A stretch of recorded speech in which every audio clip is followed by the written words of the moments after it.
السلام علیکم۔ یہ 1988 کی بات ہے۔ میں امی کے ساتھ دوائی لینے جاتا تو میرا دل ہی نہ کرتا ڈاکٹر صاحب کے پاس سے اٹھنے کو۔ میں ان کی باتیں سنتا رہتا۔ بعض دفعہ گھنٹہ گزر جاتا۔ آپ امی کو گھر چھوڑ کر واپس آ جائیے۔ وہ ایک دن مسکرائی۔ میں امی کو گھر چھوڑ کر واپس چلا گیا۔ 2-3 گھنٹے مزید بیٹھا رہا۔ وہ صبح 9 سے ظہر کے اذان تک بیٹھتے تھے اور پھر شام کو عصر کی نماز کے بعد سے عشاء کے اذان تک۔ بعض دفعہ میں دونوں ٹائم چلا جاتا اور بیٹا باتیں سنتا رہتا۔ قرآن پاک کی آیات کا ترجمہ و تفسیر، احادیث مبارکہ، صحابہ کرام کے حیات مبارکہ سے روایت، بزرگوں کی باتیں، اقوال، اشعار، بہت کچھ ہوتا تھا ان کی گفتگو میں۔ علامہ اقبال کے اردو فارسی اشعار انہیں سینکڑوں کے حساب سے یاد تھے۔ مجھے ان کے باتوں کا تو کچھ پتہ نہیں، لیکن مجھے ان کے پاس بیٹھنا بڑا اچھا لگتا تھا۔ میرا دل ہی نہیں کرتا تھا اٹھنے کو۔ انسان کے دل میں عقیدت کا جذبہ بڑا خوبصورت ہوتا ہے، بس انسان کو مل جائے صحیح کوئی عقیدت کے اظہار کے لیے۔ مجھے شاید اسی جذبے کی پورا ہونے کی تسکین حاصل ہو رہی تھی۔ مجھے کوئی مل گیا تھا، میں جس کے قدموں پر اپنی زندگی انحصار کر دوں۔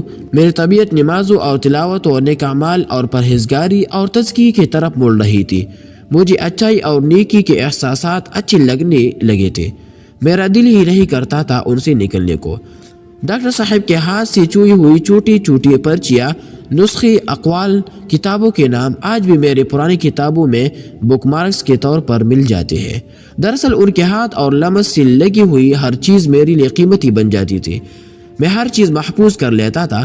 مجھے ان چیزوں میں ان کی خوشبو محسوس ہوتی تھی۔ میں تقریباً 4 سال تک مسلسل جاتا رہا تھا ان کے کلینک پر ان سے ملنے، اور پھر کچھ وقفے کے بعد شاید 8 سال تک، پھر کچھ گیپ آنے لگے اور بعض سال 6 مہینے کے گیپ بھی آئے، لیکن کسی نہ کسی طریقے سے میرا تعلق قائم رہا۔ ڈاکٹر صاحب نے کوئی 60 سال تک باجماعت نماز ادا کی ہے۔ اب وہ چلنے پھرنے کی قدرت نہیں رکھتے تو بڑے اداس ہو جاتے ہیں۔ مسجد کے ذکر پر اذان ہوتی ہی ان کے چہرے پر اداسی کے آثار نظر آنے لگتے ہیں۔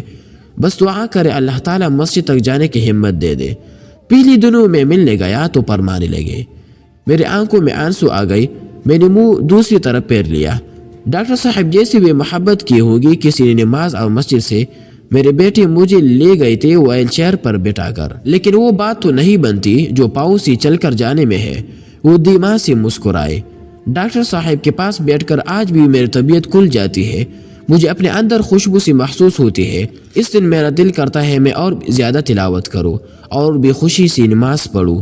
میں سوچتا ہوں ایک آدمی جسے اللہ تعالیٰ نے اتنی لمبی زندگی دی، اتنی لمبی مدت دی، باجماعت نماز پڑھنے کے لیے، مسجد میں جانے کے لیے، جسے میں نے اپنی زندگی میں سب سے زیادہ قرآن و سنت پر عمل پیرا دیکھا، اس آدمی کے جذبات اور خیالات اور احساسات اور تصورات ویسے تو نہیں ہوں گے جیسے کسی عام انسان کے، جیسے کسی بے نمازی کے، کسی گناہ کبیرہ میں مبتلا انسان کے ہوتے ہیں۔ اکثر حرص و حوث میں مبتلا دل و دماغ ویسے تو نہیں ہوں گے جیسے ایثار اور قناعت والے کے ہوتے ہیں۔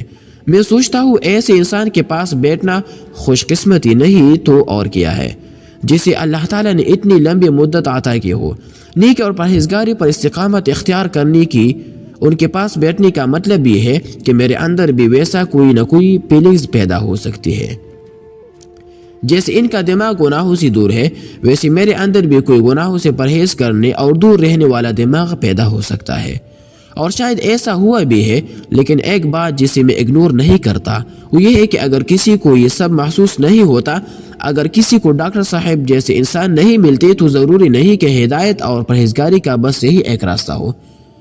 ڈاکٹر صاحب کی شخصیت میرے جیسے انسانوں کے لیے ہی ہوتی ہے، دوسرے لوگوں کے لیے کوئی اور راستہ ہوگا، کوئی اور شخصیت ہوگی۔ میں تو صرف اتنی ہی بات کر رہا ہوں جتنی مجھے معلوم ہے۔ یہ 5-10% لوگوں کے لیے ٹھیک ہوگی، باقی غلط نہیں ہے۔ جنہیں یہ سب نہیں ملتا یا نہیں محسوس ہوتا وہ غلط نہیں ہے، ان کے لیے کوئی اور نظام ہوگا جس کا مجھے علم نہیں ہے۔ اللہ تعالی ہمیں ہمارے طبیعتوں کی ہدایت نصیب فرمائے۔